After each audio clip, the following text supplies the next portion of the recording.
يا كوشن ميديا وفتك لا socda aad iyo aad baan ugu mahad celinayay say waxa uu leeyahay dhaqanka iyo waxa weey deegaanka iyo baadiyaha iyo xoolo dhaqatada taasi waa intaas magacaygu waa Daahir Xasan Yuusuf waxaan joogaa deegaanka Balabusle oo adigu qiyaas 3 kilomitir u jira degmada Buurtinle waxaan meesha noo jooga geel barqamaal ah oo awal alfiidiyowgiisa hore u aragteen waladan Kooshin Media iyo ragala socdana waa soo dhaweynayay waxa weeyaan ka warbixinayaa hawsha geele arrimihiisa xooluhu waxaan yihiin xanuun fin la yiraahdo geela laaya oo aan u naqaan kansarka geela ku dhaca ba hadda geela laaya geela hadda aan la joogno ilaa 10 neef geel ku dhow dili u dhintay xoolaha kale oo hadda carrada joogane waa u daadsan yihiin waa qabaan oo waa leedaan oo ubadka iyo midka waaweyn iyo midka dhaxintaba waa dilay taasi waa warbixinta guud oo wadanka xoolaha xanuunkooda hadda jira oo hadda duruufta adag hadda taagan ah wasaaradda xanaanada xoolaha dawladda Puntland iyo midda federaalka waxaan ku codsanaynaa xanuunkaas dawadiisii in la helo oo xoolaha baaritaan lagu sameeyo oo waxa uu yahay la ogaado oo xoolaha laga daweeyo saasaan ku codsanaynaa dawladda iyo wasaaradaha qaabilsan oo shaqadan leh waxaan is weydiinaynaa xagee jiraan wasaaraduhu wayn bajad lahayn wayn waxa weey hawlahan aysan hawshoodii ahayn maxay ka shaqeeyaan dadka miyiga ah halka hadalka su'aashaas waa ku badanta maxaa ku daaweysarada idinku finka annagu finka hadda wax daawa kuma hayno wixii daawaayo aanu finka hadii la duro waa uga daranta waxa laga yaabaa dawadii aan la tusin inay tahay dawada aan xoolaha aan ku daweysana annagu adigu xagar iyo haba afka laga siiyaa dhirtaas maarta xabagtida la soo jaray wax dhaama ma jireen iyadana neefna waa u baxaan neefna waxa weey waa ka kacaa oo neefka hadda caashada u qorantahay waa kacaa mid kale waa u dhinta boqolkiiba 80 waa u baxaan xoolo cudurkaas carrada waxa weey faraba aan ku haya waxa weey xoolaha anigu markaan soo gaaray xoolaha waxa lagu sameyn jiray wax daawo lama isticmaali jirin oo kimika ah adduunka laga keenay xoolaha waxa lagu sameyn jiray dhulkuna waa dhaqnaado waxa dhul dhaqan bay xooluhu joogeen sanadkiina marba waxa la arki jiray ama cudurka finka ah ama neef de malaki isaga yimid oo iska baxay oo iska dhintay waa la arki jiray laakiin cudurradan tirada batay oo carrada roogay ma jirin astaamaha finka finku wuxuu leeyahay astaamo tira badan neefku waa qananaya waa fariisanaya inta badanna wuxuu weeraraa laba meelo finku mid waa qanjirada neefku uu leeyahay bilaadanka wuxuu waa leeyahay qanjiradaas wuxuu ku dhalanayaa nabarro waaweyn oo waxa weey caamu dhalanaya neefku marka dambe wuxuu noqonayaa inuu tahli waa inuu kaco inuu wax cunaan iska badaaba taas waa midaas meesha labaad oo weeraray waa caloosha labadoodana waxa xun midka caloosha ku dhaca uurka ku dhaca midkani waa soo baxa waxa laga yaabaa qanjirka intuu ka soo baxo inuu dilaaco oo dilaac sameeyo laakiin midkani wuxuu sameeynayaa caloosha galaa hadduu dilaacana wuxuu ku dhex dilaacayaa calooshii oo dhibaataynaya haddii uusan dilaacina waa cudur calool ku jira oo banaanka ma joogo neefku sidaas waa u dhimanaya boqolkiiba 99 neefku caloosha uu ka weeraraa waa u dhintaa finku sidaas weeye xaaladiisu istaamihiisa lagu yaqaan wadankana marakan ay area tan degmada Buurtinle iyo kale intaan ka warqaba hawadeeda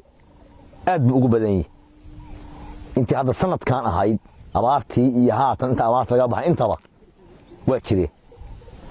aad buu u jireen marka cudurka astaamahaas uu leeyahay cudurrada kale oo weheliya waxa ka mid ah furuq cudur la yiraahdo nabarro yeeshaa inta badan madaxa neefka ka weerara madaxaas ka weerara inta badan maqaarkana wuu ku dhacaa isaga sidoo kale wuxuu yeelanayaa dhacaan wuxuu yeelanayaa jirkii neefku inuu googo'o wuxuu yeelanayaa inuu wax ka arki waayo wuxuu yeelanayaa neefta inay ku xiranto oo sankii iyo wadankaasi xirmaan cudurkaas furuqa ah sidaas uu yahay oo waxa weeye xanuunkaas uu leeyahay carradan isna waa ku jira xoolaha inta badan isagu wuxuu weeraraa geela yaryar iyo ariga geela yaryar oo aaranka iyo ubadka geela nuugaye iyo kuwa la midka ah cudurka saddexeeyo waxaa la yidhahaa sugiyi cudurkaas waa cudur aan neefku waa daaqayaa waa soconaya waa iska dhug leeyahay hilibku waa ka dhammaanayaa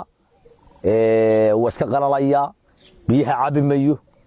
waxaa weye saasuu ku dhammaanayaa hilibku ka dhammaanaya waa talfayaa neefku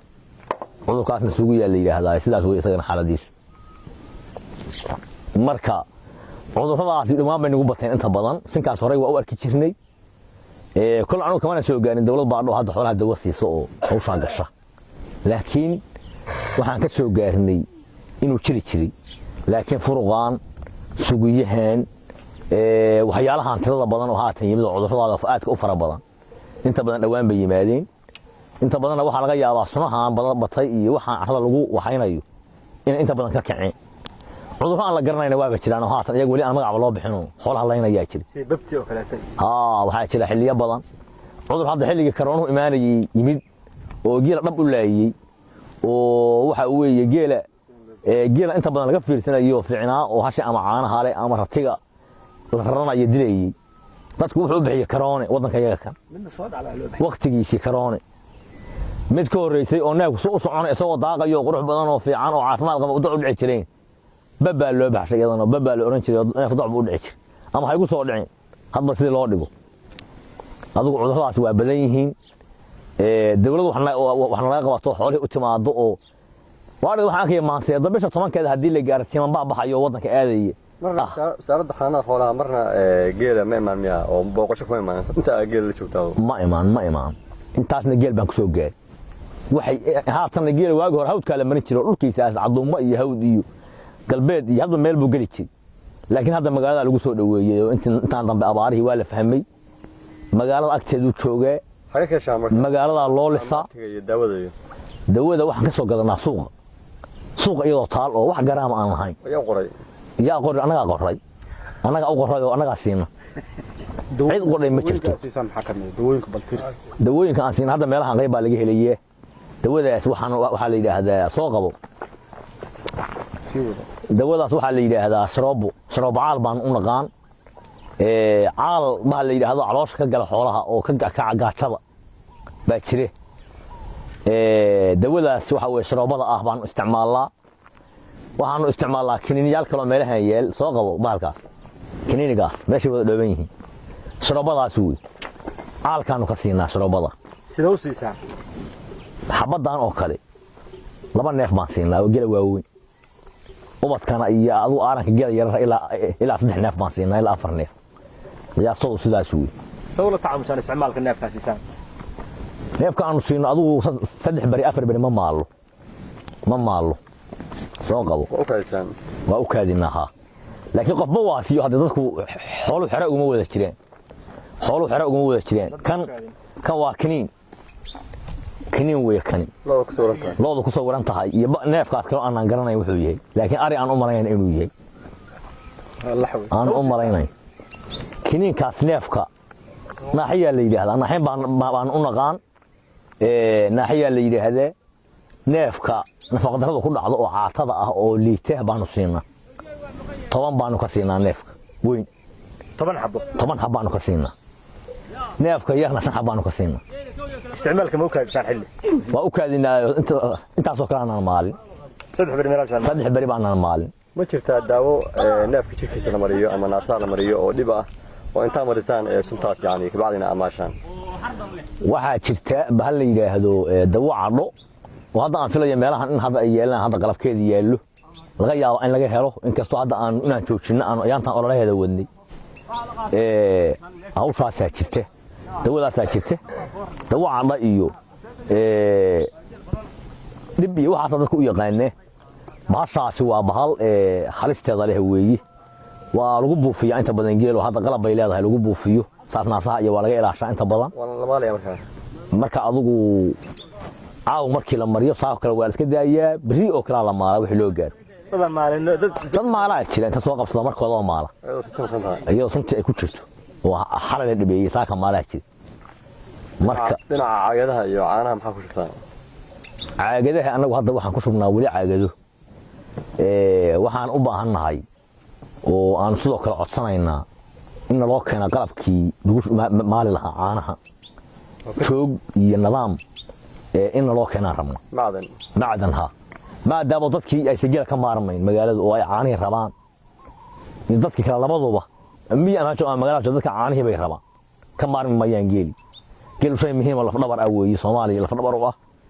in isagii aan la arag wax kale lagu mashquulana wax wanaagsan ma geeli waxa weeye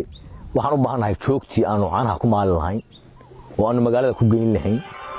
oo anagu aanu galaha iyaga iyo guryaha ku dhigan lahayn caagadahaas waxaan rabnaa haddii Ilaahay idin ka dhigay inaan iska dayno anagu ma jiraan barnaamij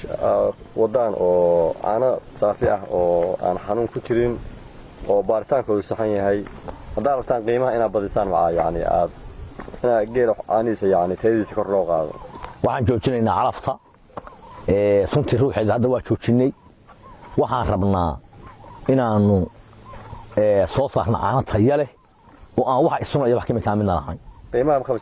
qiimaha waa siyaadinaynaa maadaama ay ka tahiroon yihiin kuwa sumaysan oo dawada la siiyey sidaas barnaamij ama wadnaa caanaha waa qaaliyeynayna waxay noqonayaan caanihii geela oo la arki jiray waqtigii hore caana ah in la helaan rabno mid baan ku diinaya dhirteeda hore la isticmaali jiray ama xabkiha ahaadeen ama geedaha caadiga iyo xoolaha lagu daweeyay noqdeen kuwa ka sheekay kuwaas waxa jiray wax la yiraahdo mal xanuunkaas waxa lagu daweyn jiray geedkaas xanuunka waxa lagu daweyn jiray geedkaas kaas waxa lagu daweyn jiray sidaas xabagtaas la isticmaali jiray hadda xanuunka aragno saas la sameyn jiray waa la gubi jiray siyaabo kale loo sameyn jiray mar waxa jira xataa xoolaha la aasi jiray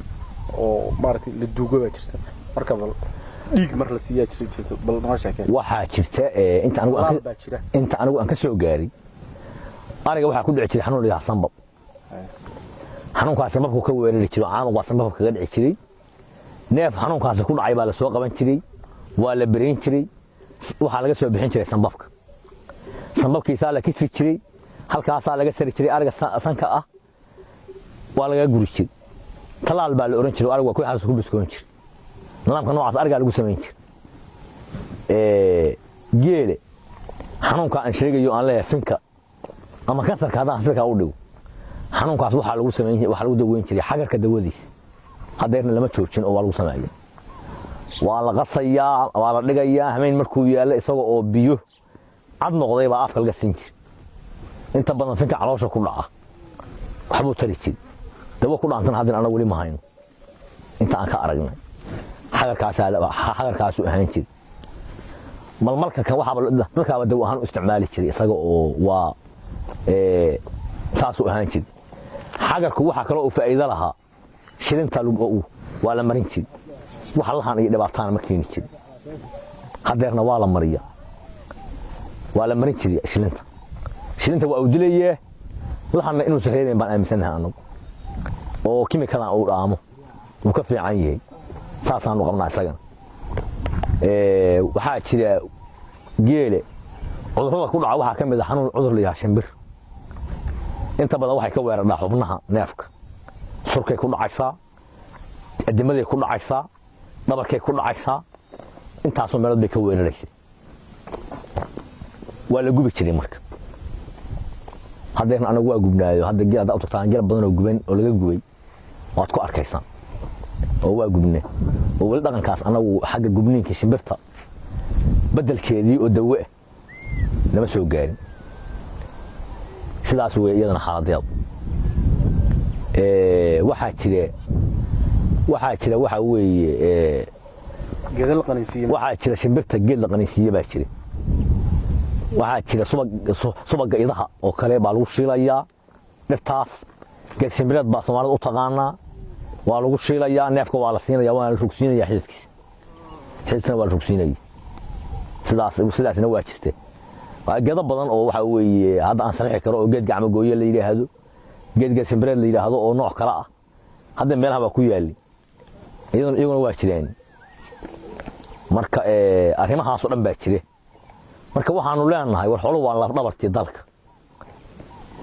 waxa weeye waa dakhliga dalka ka soo baxaya lambar ka weyn xoolo dawladdu waxaan leenahay xilaad ka saar xoolo ama waxa wasaaradda ama hala baabiyo ama ha shaqeyso waxaan waxba tarayn lama rabo magac u yeelay barta cidlo lagu qaatana lama rabo dalka waxaa la rabaa in wax loo qabto suntaan in la joojiyo oo waxaan codsanaynaa la keeno dawo tayo leh in la keeno waan xoolaha waxa yeelayn oo nidaam soo maray waxa weeye dhaqaatiireed oo waxa weeye la soo baaray xoolaha in loo keenaan codsanayno laakiin si xoolihii in la rafiicsado oo aan laga maarmayn wax dakhliye iyo wax xilal aan iska saarin wax la aqbali kara ma dawooyinka aad ka cabanaysaan hadda aad xoolaha siisaan sida dawacaalkan kaniinigan wuxuu dhan kordurta caadiga tan la isku buufiyo dhibta loo yaqaan waxaas oo dhan cid hay'ado marmar idin keena miyaa jira mise dadka shacabka ayaga isku tashada wax hay'ado ah oo xoolo danaynaya ma aan arag wax xoolo ka hadlayo danaynayaba ma aanan arag suuq ayaga ka soo gadanaa markay neefka ama shilna ka qaado aad u jeedi weydi ama uu caal ku dhaco oo isaga oo aad aragtid dukaamay oo liite waa la soo gadayaa adaa soo gadanaya waad siinaysaa wax hay'ado ah oo noo keenaa ma jireen haddii hay'ada keenaan de wax baaritaan soo marayaan ba moodi lahayno kalsooni bayna gelin lahay ma hayno waxaanu codsanaynaa kimikada in la ka joojiyo oo xoolahaas loo keeno waxa dawladdu ay soo kontaroosho in loo keeno